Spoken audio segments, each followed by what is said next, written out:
Well, welcome to Noel's World of Whiskey. And what do I have here? Well, this has been around for a while, my 18. I did the review on the 15 Old Pulteney. I sort of held on to this one here. And tonight I just felt, why don't we open this guy up and let's do a review on him. Just in one of those moods, there was an Old Pulteney mood. Now, this is an 18-year-old, so I kind of like it to sit in the glass for 20 minutes. So I'm going to get right at it and open it up so that we've got at least 20 minutes in the glass. I can tell you a little bit about Old Pulteney. I did make a video, a short video of the history of Old Pulteney. It was at one time a very isolated area, the town of Wick, and Pulteneysville was a small community within Wick, and its fame was the herring trade. At one time it was probably one of the wealthiest towns in Scotland, and it's right on the northern part of Scotland, almost on the tip, on the east side of the northern tip of Scotland. It was for years the most northerly distillery on the mainland of Scotland, and now of course we have Wolfburn. They've revived the old distillery of Wolfburn, which goes back to the days of the early days of when Old Pulteney started. Of course, it was started up basically during the boom to take advantage of the herring boom. Sell whiskey to the to the people working in the industry, and then also employing them during the off season. So now what we're going to do is we're going to pour ourselves a dram. Oh, that was a nice pop. Let's try that again. And we will let it sit for 20 minutes. Okay, and what we will do is we'll play the I did the video on my review on the Old Pultenay 15. The Old Pultenay 15 did quite well. I think I gave it an 86. I really did like that whiskey. In fact, I have been into it numerous times since. So let's bring the bottle up, let you take a look at the bottle and the box here. Actually, let's bring the whole works up here. And this is the Old Pulteney bottle. It's shaped like a still, and quite an unusual shape. And they've stuck with this shape with all their whiskies. Now that is a natural color. I did some research. It is a natural color, and it is unchill filtered. So 46 ABV, I believe. I will double check on that. The information though is not on the unchill filtering, and the also the coloring is not on the bottle here. But I did a bunch of research on it, and I did find out that it's 46%. So maybe bad on Old Pulteney for not putting that information on the bottle. One of my criticisms on the other box, the 15, was the bottom. If you did see that video, I mentioned how weak the bottom was, but you can check that out on the other video. I'm not going to get into it. I got a little carried away on the other video. There's the box. Nice solid top, by the way. We just like to see them do that to the bottom. That's all. So there you are. And we'll bring the dram up.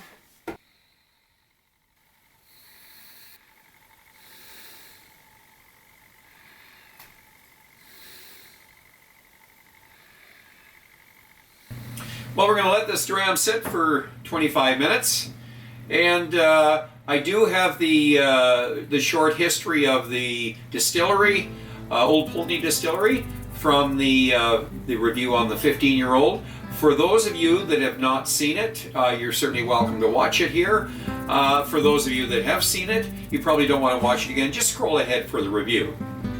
Anyways, we'll see you when we get back. In R.J.S. McDowell's The Whiskies of Scotland, he describes the town of Wick in Old Pulteney whiskey. It is to me quite surprising that such a good whiskey could be made in this grim, windswept fishing town on the North Sea. James Henderson had previously run an illegal distillery at Stemster, but saw the need for a distillery with the growing herring fishery in Wick, so he built and licensed Pulteney Distillery in 1826 in Pulteney Town. The Henderson family sold the distillery to James Watson, and 2 years later it was owned by Dewars and Sons, but then the people of Wick voted to be a dry town. That lasted for over 25 years. The distillery went through numerous ownerships, including Hiram Walker, who rebuilt it in 1959, and then sold it to Allied in 1961. Allied Domac sold it to Inverhouse, now part of International Beverage. The herring fishery may be long gone, but Old Pulteney is still alive and operating today. The malt grist from the 90-year-old Porteous mill is fed into a 5-ton stainless steel semi-loader mash tun with a copper dome. There are several mashes per day, and that feeds into 6 23,000-liter washbacks with a fermentation time of about 60 hours. The flat-top 16,000-liter wash still, called the Smuggler's Kettle, has a massive bulbous reflux bowl which produces a 30 to 35% low wine. This is fed into the 13,200-liter spirit still, which produces a new make spirit of 68.8%, which is then cooled in the stainless steel worm tubs. The whiskey's lighter character contradicts the wash still's massive reflux bowl, and has a uniqueness of flavor unlike any other distillery in Scotland. Most of the casks used for Old Pulteney are ex-bourbon barrels and some ex-sherry butts. They have started to expand their stock of sherry casks for future bottlings. Another seasoned veteran and well-known in the whiskey industry is Malcolm Waring, the Old Pulteney distillery manager. Well, welcome back. So, let's get into this review. And we will start with the nose. Just a couple little tidbits. The 18 actually did replace, the 15 and the 18 are the newer versions of Old Pulteney from the time of the 17 and the 21. So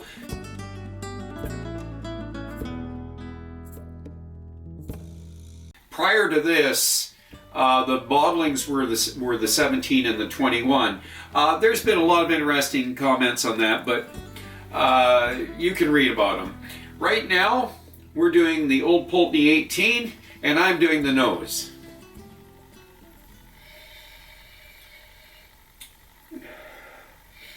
Right off the bat, I get the Old Pulteney personality, those maritime, kind of salty maritime notes. And I'm getting some kind of a, maybe it's that Oloroso influence, but I'm getting some tartness, citrus. And also getting some of my sweet stuff going on here. Maybe some fireweed honey notes. Maybe even more, maybe some maple syrups mixed in there. And with those rich notes there, I could even throw in some custard, cherry custard, because there is something fruity about it. And we're getting something a little funky here. Almost like a dirty leather smell, like you'd get from a saddle leather, well-worn saddle leather that you pulled off. You pull a saddle off a horse, you'll get this smell. Yeah, it's different. It's kind of funky. And now we're sort of seeing that drift away because I think I'm getting some of that Oloroso influence there. I heard it wasn't that strong, but I don't know, I'm getting something. We're definitely getting some darker fruits. We're sort of getting a mix here because I'm getting a bit of stewed fruit, and then I'm almost like I'm getting some stewed vegetables. Boy, I just keep sniffing here. It's going all over the place. I'm even getting maybe even a little bit of that star fruit there. I just recently had star fruit, so I can use that one. Anyways, we can keep going on here. Let's say it's got a decent nose. Let's go for the palate. Slàinte, 18-year-old Old Pulteney.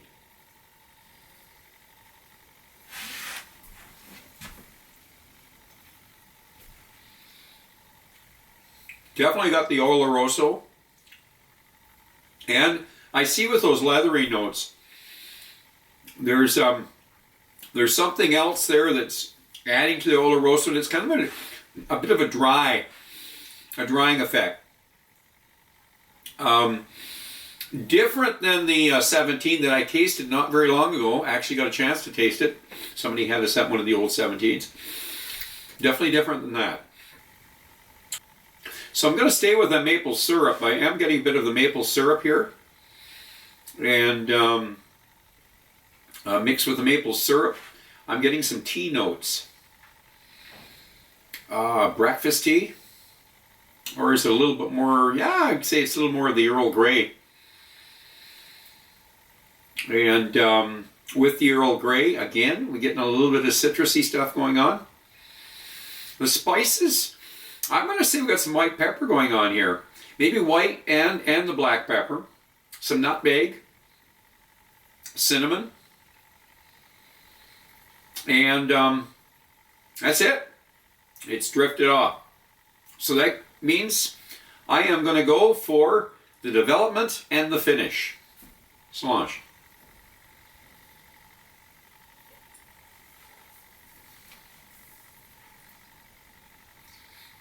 Wood. Getting a wee bit of the tannins. Slight bitterness. But a pleasant bitterness. I've got to watch when I say bitter. Some people interpret it different. Slight astringency. And that must be the wood. And I'm going to say that it is definitely, I am tasting some of that Oloroso. So I'm kind of surprised because my understanding with some of the reviews was they said it was a little weak on the Oloroso. I don't find it that way. So, but I'm tasting it right in the wood there. The pepper is not overwhelming. Neither is the spices. They seem to blend in with that wood and the Oloroso, but it still has that drying effect. And the finish somewhere in the medium area. Still getting enough sweetness to make it interesting. It's like it's quite a balanced drink. So I'm getting the sweet, a little bit of that sour too. They're still getting a little bit of that citrusy. I mentioned the star fruit there. Getting some umami notes. And I'm going to say probably when I was talking about the cooked vegetables and that. Darn it, I almost maybe just a slight bit of, I said the maritime notes there, just a slight bit of smoke I'm tasting, or is it the licorice? Yeah, it could be licorice. So is it a charred cask, or is it my understanding was that most of these casks you can expect them to be charred. So anyways, we know that this is originally bourbon, but it's been finished off in Oloroso. So I'm going to leave it at that. What I'd like to do before I add water to this, I'd like to pull the 15 out, and I'd like to compare it with the 15. So let's do that. Let's bring the 15 out and just compare the two. So I just wanted to show you the two bottles here. Get them up nice and high there so you can see them there. So just getting an idea of the color. So there you can see the 15 is on your left, and of course the 18 on your right there. So I'm just going to show you the difference in the color here. So if you take a look, you can see that the one on the on your right, the 18, is quite a bit darker than the one on the left there, the 15. So we showed you the color. And we're going to just do a real fast nose. We're not going to make this very long. I just want to do a quick comparison before we went on and added water. So this is the 15. I don't find the nose quite as strong as I do on the 18. But it does have the Old Pulteney nose for sure. It's got the zesty notes. And it's funny, I mentioned the star fruit here.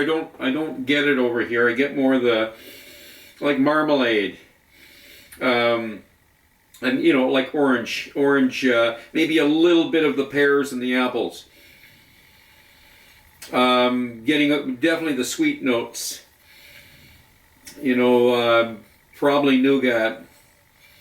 A little bit of the custard stuff going on here. Okay, let's give it the palate here.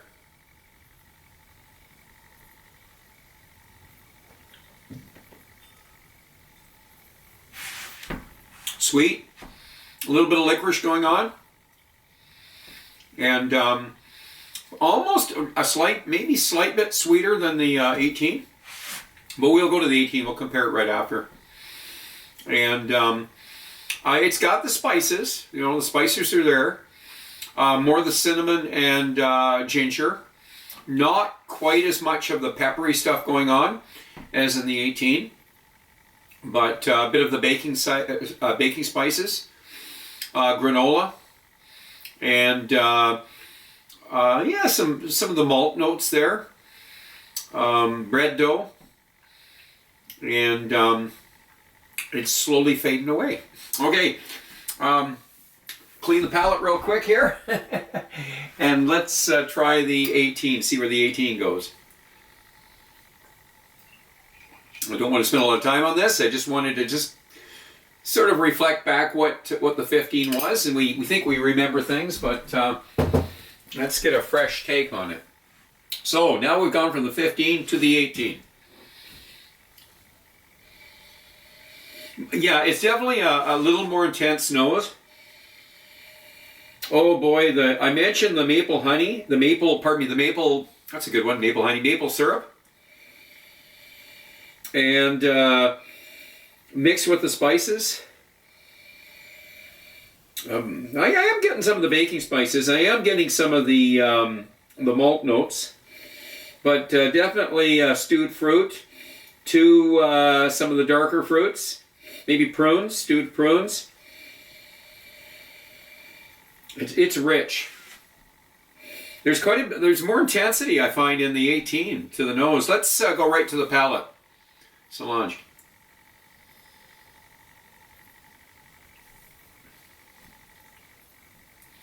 Yeah, this is where I really taste the sherry influence. I didn't taste it here. I taste more the, you know, and I didn't mention vanilla, but I was getting more of that, you know, the oak and the bourbon influence. Here I'm getting more of the sherry influence. Drier. This is definitely not as dry a drink as this is. And I can see why some people really like the 15. 15 kind of a, it's very friendly. It's a friendly drink. This here, I think this is my kind of drink. This is a drink you explore. It's got a lot of layers to it. And again, it's a spicy drink. It's got the pepper still going on, nutmeg. Maybe a slight bit hotter. I'm getting the wood. I'm getting the tannins. They're different. Without getting too carried away, the two drinks are different. So what I'm going to do now is I'm going to move on and put some water into the 18. We're going to leave this guy alone. We're going to get back and focus on the 18. So we'll be adding water to the 18.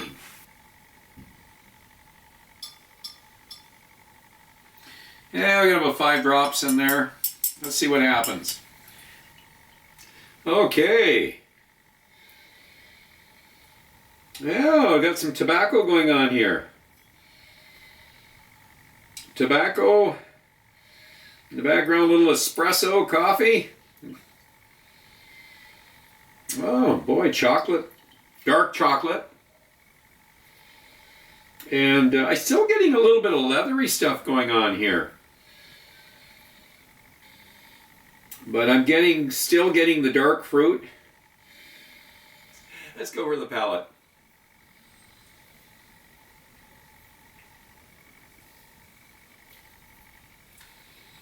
I'm going to stay with the chocolate. I'm getting a bit of. It's more of a latte now. So espresso to latte, Americano. Maybe that's the best way to describe it. A wee bit of pepper. Not as much astringency with the slight bit of the wood, but more of the granola notes now. You know, it certainly can take water. There's no question about that. You know, I really do like this drink. Now, there's a lot of reviews out there I read. I was ready for anything. You know, I was expecting not what I got, and I'm impressed. This is not a bad whiskey. So for all those negative reports, and there were some good ones too. It's not all negative, but my palate might be different. I'm gonna stay with this as being something that, you know, I think the average person will like this whiskey, but it is not as easygoing as this whiskey. I think the 15 is an easygoing whiskey. I think everybody's going to love the 15 that is looking for something that is a little more tame, because this is a little more tame than this is. So overall, I'm going to give this an 87. I'm going to creep it above this guy here. I could almost creep it up a bit more. I'm not sure if that's the right thing to do now. It's something I should really go back to and try it at another point, but I do like this stuff. So that is my score, 87. So that is how I'm going to finish the review. And on that note, I'm going to ask you to drink wisely, drink intelligently, and do not drink and drive. Until the next time, so long.